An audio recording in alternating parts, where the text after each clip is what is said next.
Roger's Choice by Virginia Payne Dow, illustrated by Bruce Inc. Roger felt the 2 candy bars under his shirt. Slowly he walked to the counter to pay for his root beer.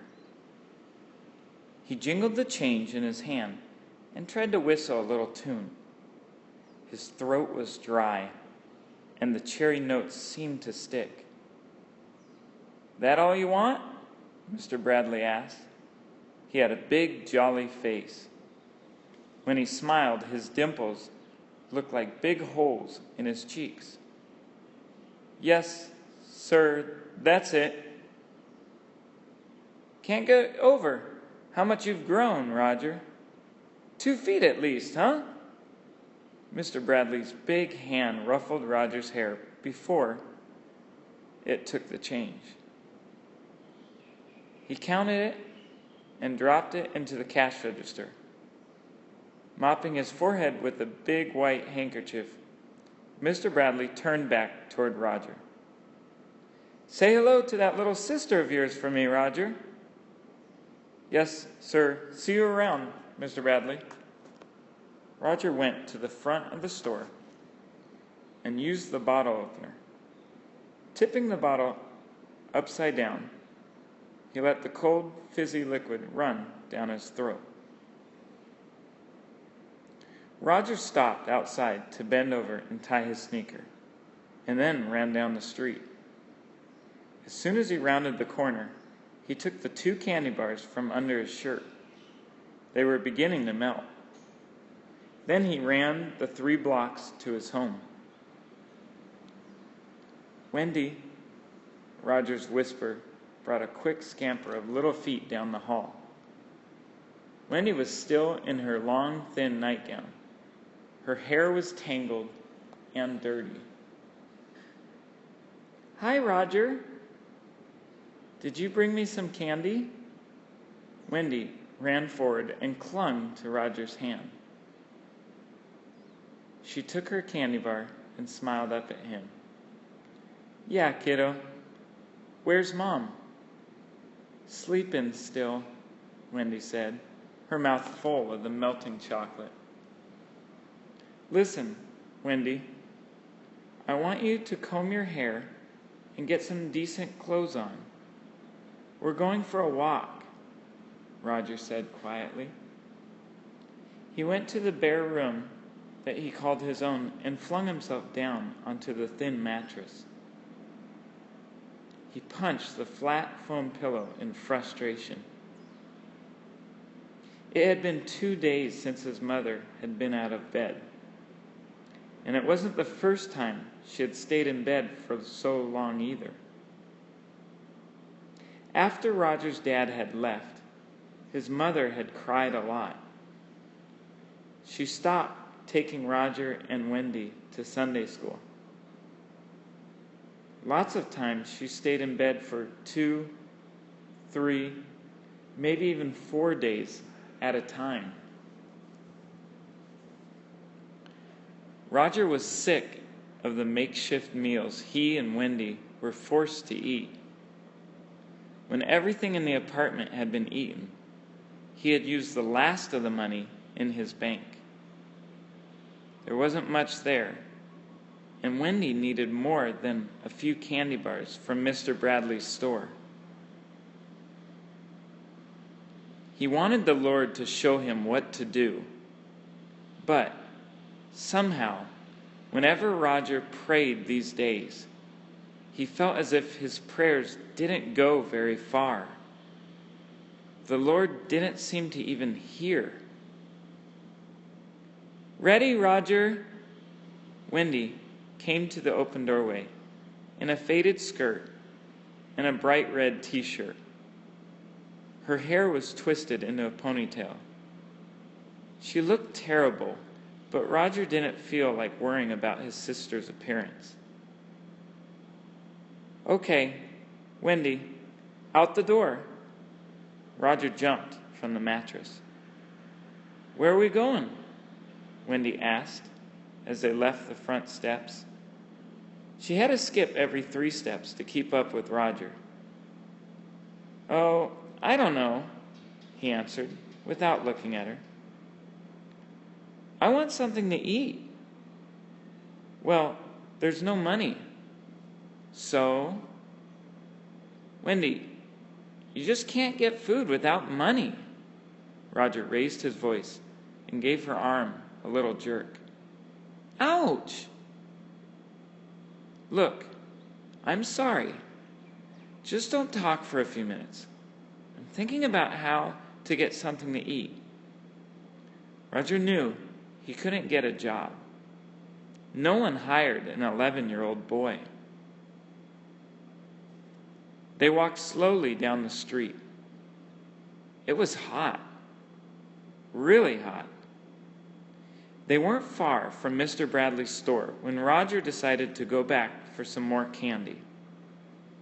He turned into the parking lot, pulling Wendy behind him. "Listen, Wendy, I want you to wait outside for me. You sit down on this sidewalk, and no noise." He showed her where to sit and walked into the store. Roger decided that he would just wait near the candy until he could be sure that no one was looking. He couldn't stop the thumping of his heart. It seemed to be pounding right out of his chest and ears. The worst part about taking the candy was that Wendy would know. She wasn't too young to know that there was a way to get things without money. She would know that her big brother was a thief. Roger didn't want Wendy to know, but he also didn't want her to be hungry. When he was sure that no one was paying any attention to him, he sucked in his breath and reached for a big chocolate bar. Without even looking around, he quickly slid it under his shirt. Roger jumped and whirled around. Wendy was standing there, calmly eating a popcorn ball. "Where did you get that?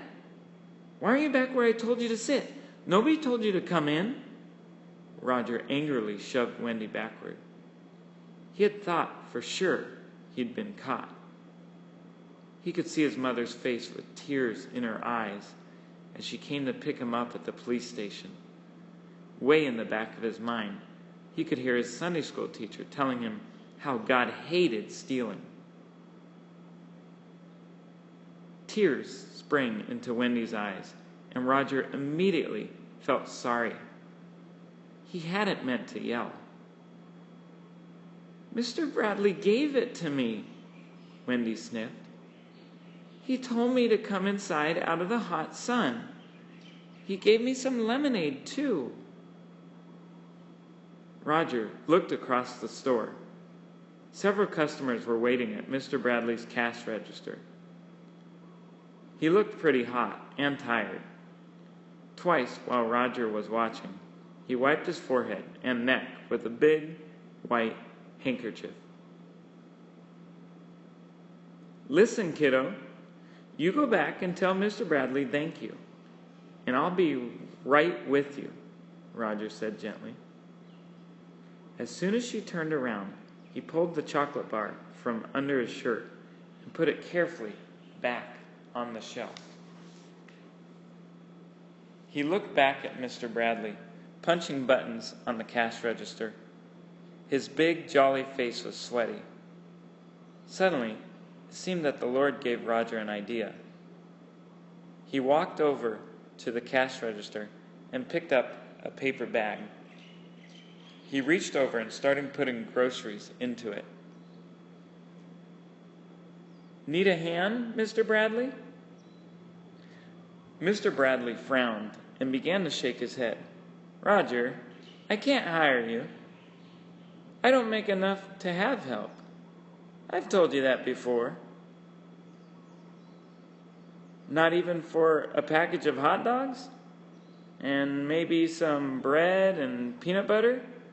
Roger asked. He continued placing groceries in the paper bag.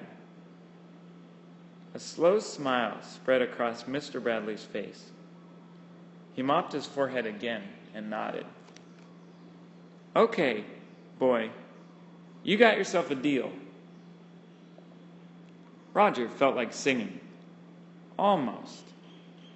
Just as the Lord had told him to start helping Mr. Bradley, he knew that the Lord was telling him something else now. He felt his whole face get hot, but he knew what he had to do.